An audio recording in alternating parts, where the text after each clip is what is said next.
ইমান কষ্ট কৰি আহিছে মই সকলোকে ধন্যবাদ জনাইছো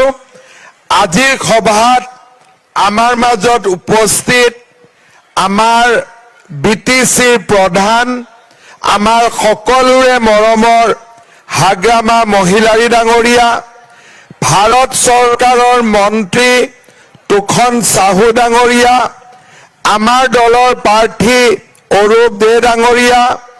বিটিচিৰ ইএম ধীৰাজ বৰগিয়াৰী ডাঙৰীয়া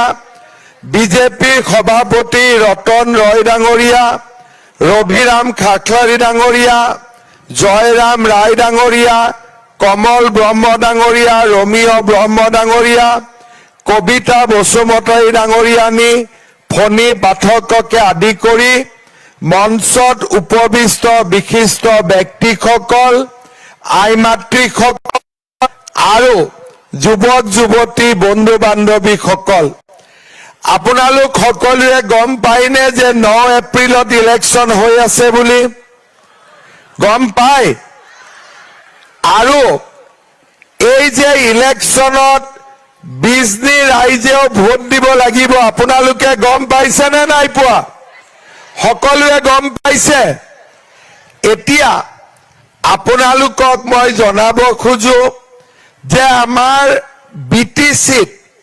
15খন বিধানসভাৰ আসন আছে 11খনত বিপিএফ দলে ইলেকশ্যন খেলিছে আৰু 4খন আসনত বিজেপি দলে ইলেকশ্যন খেলিছে তাৰ মানে বিটিচিৰ 11খন আসনত আমি নাঙলৰ চিনত ভোট দিব লাগিব আৰু আমাৰ 4খন আসনত আমি পদুম ফুলৰ ছবিত ভোট দিব লাগিব বিজনীত বিপিএফ বিজেপি আৰু এজিপি দলৰ হৈ সকলোৰে মাজত অৰূপ কুমাৰ দে পদুম ফুলৰ ছবিত ইলেকশ্যন উঠিছে হাগ্ৰামা মহিলাৰীয়ে আশীৰ্বাদ দিছে বিজনী ৰাইজে আশীৰ্বাদ দিছে আমি অৰূপ দেক ইলেকশ্যনত ভোট দিম নে নিদিম সকলোৱে দিব